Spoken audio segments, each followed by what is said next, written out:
Welcome back to Eagles Rewritten, a space where we bring to light the stories that history books often leave out, especially the stories of Latina girls, young women, and the ancestors who paved the way that were silenced. I'm Gabriela Sotelo, and today we're going on a journey, one that rewrites history, not just as record of facts, but as a tool for healing and empowerment. Most of us know history as a story of kings, wars, and big events told from the perspective of those in power. But what about women?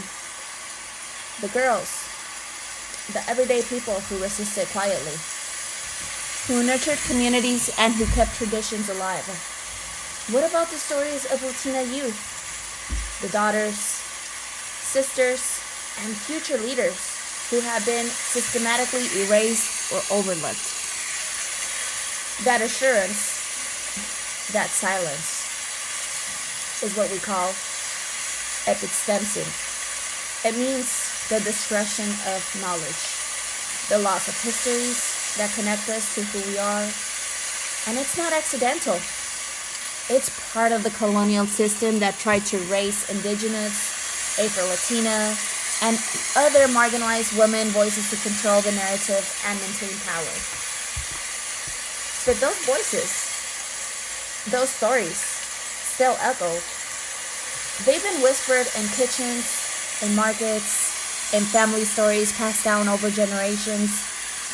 And today, I want to help you listen to those echoes.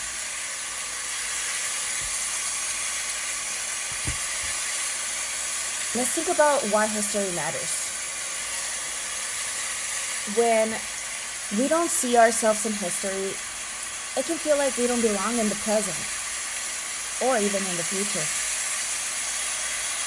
It can make us question our value, our place, our potential. But when we reclaim history, when we name the women who resisted, the girls who dreamed, the communities that survived, we are not just learning, we are healing. You might ask, how does knowing about history help me today? Well, take Anna, a high schooler in East LA. She's bilingual, balancing English and Spanish, trying to navigate her family's expectations and her own dreams. In school, her history books barely mention people who look like her or her family struggles. She feels disconnected, like history was written for someone else. That's the way I felt when I was in school. One day, Anna's teacher shares stories about Latina activists like Dolores Huerta, but Anna wants to know more about the young girls who marched and mothers who organized. The women who resisted both colonialism and modern discrimination. Anna starts asking questions at home. She listens to her abuelita's stories. Stories that are not found in a textbook. Stories about how her family ancestors survived slavery, colonization, and displacement. Stories about how they built community, gardens, held prayer circles, and even taught each other to read and write in secret. Those stories give Anna a new sense of pride and purpose. She realizes that resistance isn't just in big events, it's in everyday acts of survival and love. This is why reclaiming history is medicinal.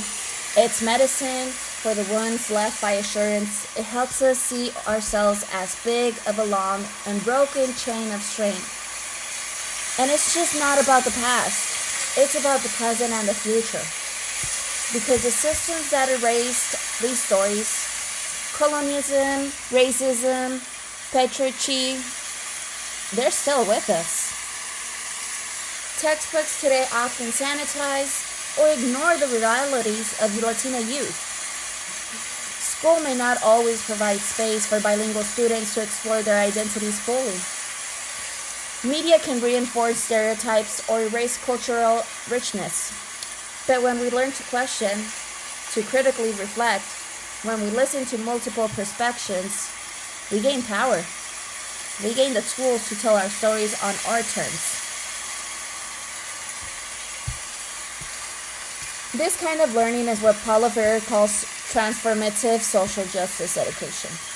Education that is not neutral, but deeply political and healing. It helps us understand the world not just as it is, but as it could be.